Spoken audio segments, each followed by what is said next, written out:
Hello friends, पिछले दो video में हमने आपके साथ माइक्रोबायोलॉजी के दो टॉपिक वायरस और माइकोप्लाज्मा डिस्कस किए थे। इस वीडियो में हम एक दूसरा पेपर आपके साथ स्टार्ट कर रहे हैं और वो है एल्गी, लाइकेंस एंड ब्रायोफाइट्स। इसमें तीन टॉपिक इंक्लूड्स हैं।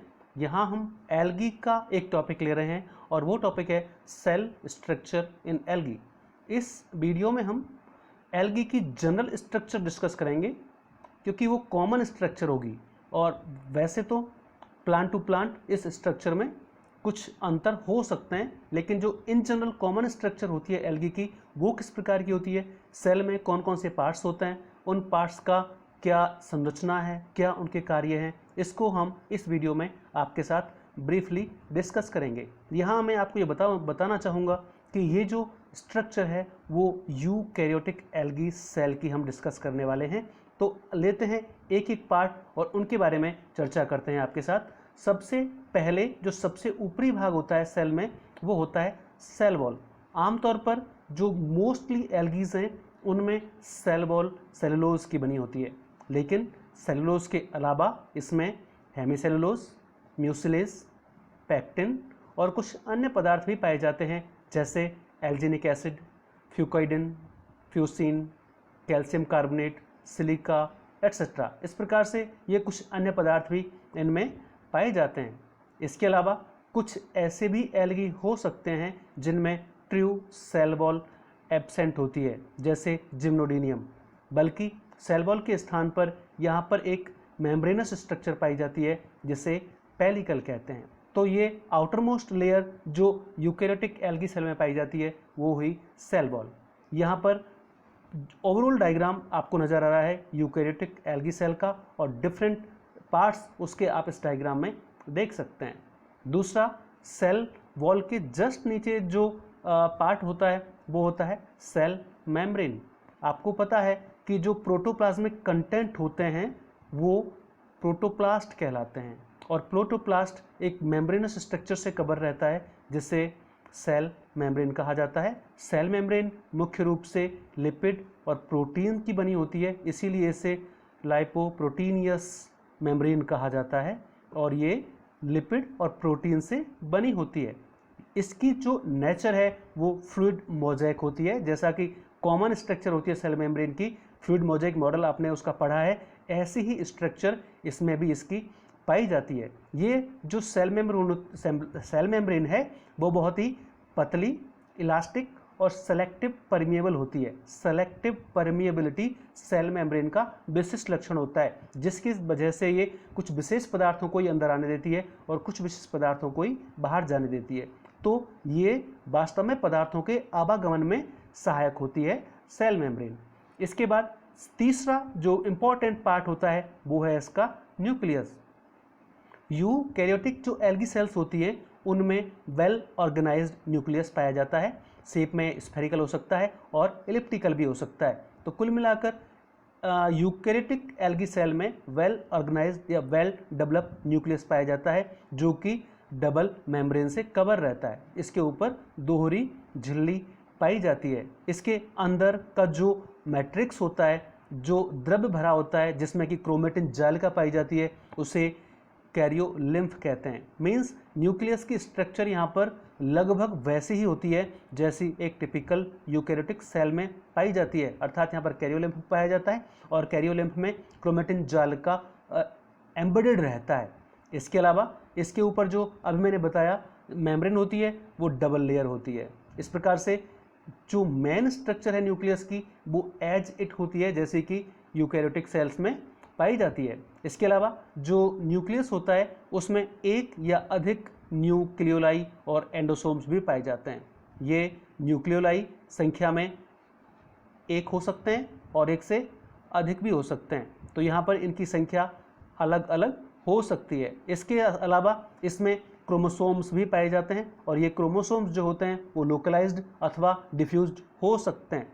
तो जो केंद्रक द्रव्य होता है जिसको कैरियोलिम्फ कहा था हमने, वहाँ पर इसमें क्रोमोसोम्स भी पाए जाते हैं, और क्रोमोसोम्स का नंबर भी स्पीसीज टू स्पीसीज अलग अलग हो सकता है। सबसे कम नंबर वाला है वो है n इज इक्वल टू 2 और जो हाईएस्ट नंबर है वो है n इज इक्वल टू 592 जो कि नाइट्रियम में होता है। इस प्रकार से क्रोमोसोम्स का नंबर काफ़ी परिवर्तित होता है जो 2 से लेकर 592 तक हो सकता है। तो इस प्रकार से यहाँ पर वेल ऑर्गेनाइज्ड स्ट्रक्चर पाया जाता है न्यूक्लियस का, जिसमें डबल न्यूक्लियर मेम्ब्रेन पाई जाती है, उसके अंदर कैरियोलिम्फ होता है, कैरियोलिम्फ में क्रोमोसोम्स पाए जाते हैं जो कि जाल के रूप में गुणसूत्र वो होते हैं, इसमें पाए जाते हैं, न्यूक्लियोलाई होते हैं जिनका नंबर 1 या 1 से अधिक हो सकता है और क्रोमोसोम्स का नंबर भी काफ़ी वेरी करता है जो 2 से लेकर 592 तक हो सकता है। तो ये हुआ दूसरा इंपॉर्टेंट पार्ट इसका न्यूक्लियस।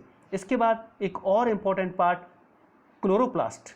एल्गीज में क्लोरोप्लास्ट की प्रेजेंस इनका एक विशिष्ट लक्षण माना जाता है क्योंकि एल्गीज जो होते हैं वो स्वपोषी होते हैं, इसीलिए इनमें वेल ऑर्गेनाइज्ड क्लोरोप्लास्ट पाया जाता है जिसके द्वारा ये फोटोसिंथेसिस करते हैं और फोटोसिंथेसिस के लिए इस क्लोरोप्लास्ट में डिफरेंट पिगमेंट्स भी पाए जाते हैं। तो ये भी क्लोरोप्लास्ट जो है वो एज इट वैसा ही होता है जैसा एक वेल डेवलप यूकैरियोटिक सेल में पाया जाता है। यहाँ पर ये जो क्लोरोप्लास्ट पाया जाता है डिफरेंट एल्गीज में डिफरेंट फॉर्म्स में पाया जाता है, अर्थात इसकी आकृति अलग अलग एल्गीज में अलग अलग होती है। यहाँ पर आप कई प्रकार के एग्जाम्पल्स के साथ उनकी शेप और फॉर्म्स देखेंगे, जैसे कप शेप, दूसरा डिस्कॉइडल, एक है पैराइटल, एक है girdle shaped, spiral, reticulate, ribbed. इस प्रकार से सबके एग्जाम्पल्स स्क्रीन पर आपको नजर आ रहे हैं। तो डिफरेंट फॉर्म्स में ये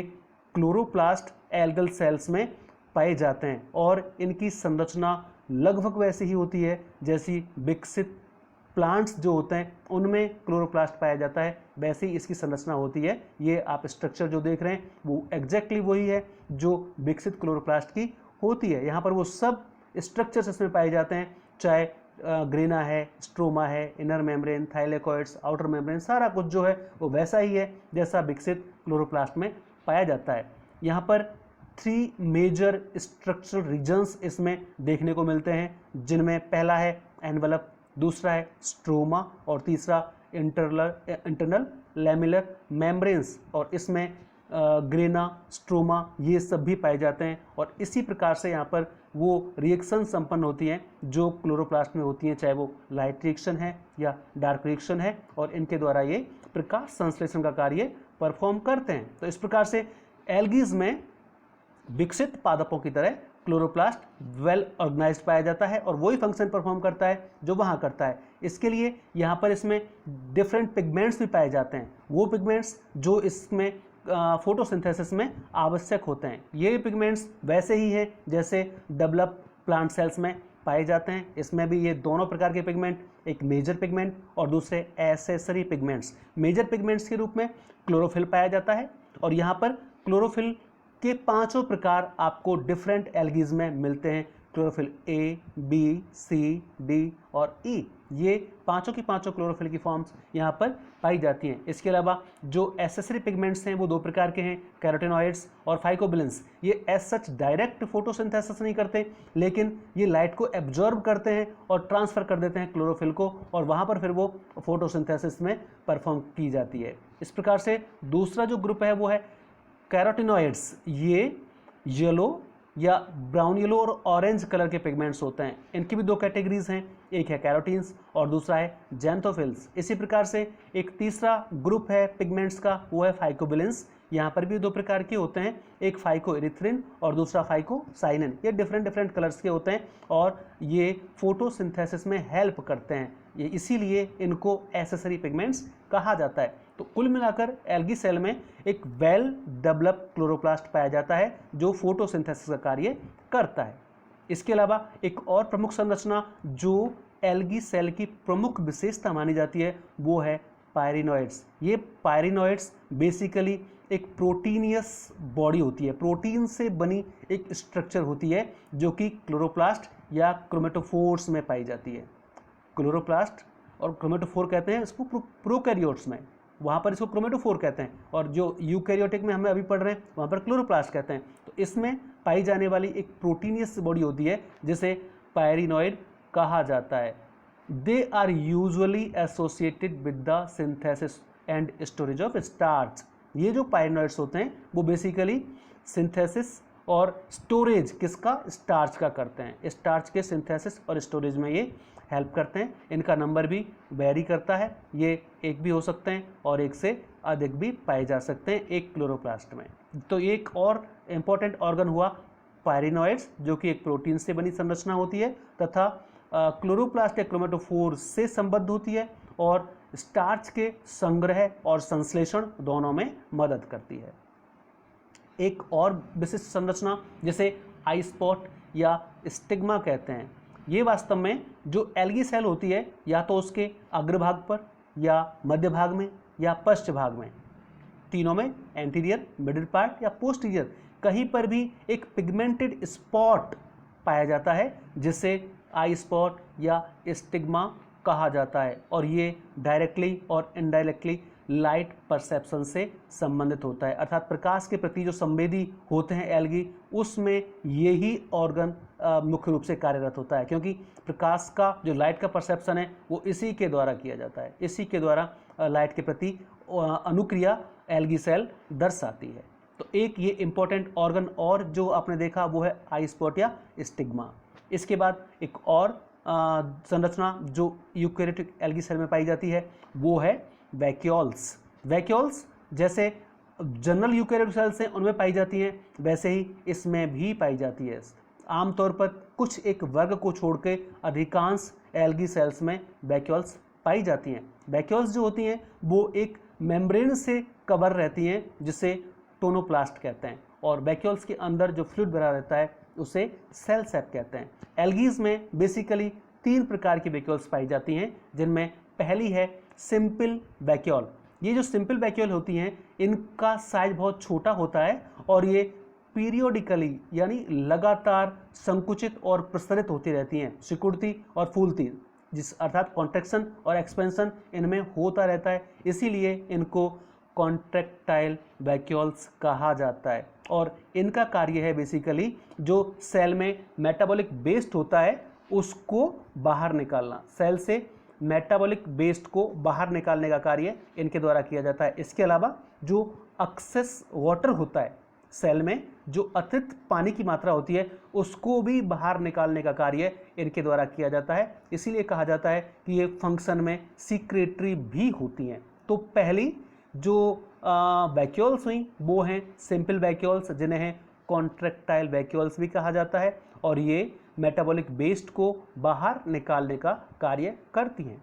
दूसरा है कॉम्प्लेक्स वैक्यूल। ये जो वैक्यूल्स होती हैं वो बेसिकली सेल के अंदर ऑस्मो रेगुलेशन की इंपॉर्टेंट प्रोसेस जो चलती है उसको रेगुलेट करने का या उसको कंट्रोल करने का कार्य करती हैं। और एक तीसरे प्रकार की वैक्यूल्स हैं वो हैं गैस वैक्यूल्स। जैसा कि इनके नाम से ही पता है इनमें गैसेस स्टोर रहती हैं, गैसेस भरी रहती हैं और गैसों के लिए ये पारगम्य भी होती हैं। इस प्रकार से गैसों का परिवहन इन वैक्यूल्स की सहायता से भी होता है। इसके अलावा इनकी उपस्थिति के कारण कुछ कुछ जो एल्गीज होते हैं जो प्लैंक्टोनिक होते हैं उनको जल सतह पर तैरने में भी मदद मिलती है, क्योंकि ये प्लांट बॉडी को या एल्गल बॉडी को हल्का बनाते हैं, तो उसकी वजह से वो वाटर सरफेस पर फ्लोट करने में उनको आसानी रहती है। तो इस प्रकार से यहाँ पर जो वैक्यूल्स पाई जाती हैं वो 3 प्रकार की पाई जाती हैं और तीनों प्रकार की वैक्यूल्स अलग अलग कार्य परफॉर्म करती हैं।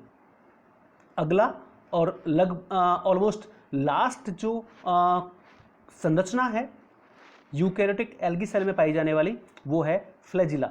आमतौर पर जो एल्गीज होते हैं वो मोटाइल होते हैं, कुछ एल्गीज को छोड़ दिया जाए तो आमतौर पर एल्गीज होते हैं वो मोटाइल होते हैं, और मोटाइल यानी गतिशील, और उनमें ये गतिशीलता पाई जाती है वो विशेष प्रकार की थ्रेड लाइक स्ट्रक्चर्स के कारण होती है। इन थ्रेड लाइक स्ट्रक्चर्स को जिनके कारण एल्गी गतिशीलता दर्शाते हैं इन्हें ही फ्लैजिला कहा जाता है। ये जो फ्लैजिला होती हैं वो संख्या, लंबाई, पोजीशन और इनके ऊपर पाए जाने वाले हेयर्स के आधार पर अलग अलग प्रकार की होती हैं, यानी इनका नंबर डिफरेंट हो सकता है, इनकी लेंथ भी वेरी करती है, इनकी पोजीशन भी अलग अलग होती है, एक्सटीरियर हो सकती है, मिडिल में हो सकती है, पोस्टीरियर अलग अलग प्रकार से हो सकती है। साथ में ये जो फ्लैजिला होती हैं इनके ऊपर सूक्ष्म रोम, छोटे छोटे हेयर्स पाए जाते हैं, किसी में नहीं भी पाए जाते। तो इस आधार पर ये अलग अलग प्रकार की हो सकती हैं जो फ्लैजिला होती हैं। बेसिकली दो प्रकार की होती है फ्लैजिला, एक विफलेस या एक्रोनिमेटिक। ये वो होती हैं जो स्मूथ सरफेस वाली होती हैं, अर्थात इन पर हेयर्स नहीं पाए जाते। तो स्मूथ सरफेस वाली जो फ्लैजिला होती हैं उनको विफलेस या एक्रोनिमेटिक कहा जाता है। और ऐसी फ्लैजिला जिनके ऊपर सूक्ष्म हेयर्स पाए जाते हैं, पतले पतले हेयर्स पाए जाते हैं जो पंक्तियों में स्थित हो सकते हैं, इन ऐसी फ्लैजिला को टिंसेल या प्लूरोनेमेटिक कहा जाता है। तो जो स्मूथ होती हैं उनको विप्लेस, और जो हेयर्स युक्त होती हैं उनको टिंसेल या प्लूरोनेमेटिक कहा जाता है। इन फ्लैजिलास पर जो हेयर्स पाए जाते हैं उनको मैस्टिगोनीम्स कहा जाता है। फ्लैजिला पर पाए जाने वाले हेयर्स को मैस्टिगोनीम्स कहते हैं। यहाँ पर ये आप डायग्राम में इन फ्लैजिलास के डिफरेंट टाइप्स देख पा रहे हैं। पहले डायग्राम में आप देख रहे हैं कि वो विप्लेस है, एकदम स्मूथ है, जबकि बाकी तीन में देख रहे हैं कि वो किस प्रकार की हैं, टिंसेल हैं, जिनमें हेयर्स आप देख रहे हैं। ये अलग बात है कि किसी में एक साइड में हेयर्स हैं तो किसी में दोनों साइड में हेयर्स हैं। इस आधार पर अगेन इनका क्लासिफिकेशन किया गया है। They are further categorised into, तीन प्रकार यहाँ पर वापस से दिखाए गए हैं। एक है पेंटोनिमेटिक, पहला है पेंटोनिमेटिक। यहाँ पर जो मैस्टिगोनीम्स होते हैं वो अरेंज होते हैं टू अपोजिट रोज में। इन पर जो हेयर्स पाए जाते हैं वो दो अपोजिट रोज में अरेंज पाए जाते हैं, मतलब दोनों साइड में इस पर हेयर्स पाए जाते हैं, वो हो गई पेंटोनिमेटिक। अगर केवल एक साइड में ही हेयर्स पाए जाएं तो उनको स्टाइकोनिमेटिक कहते हैं।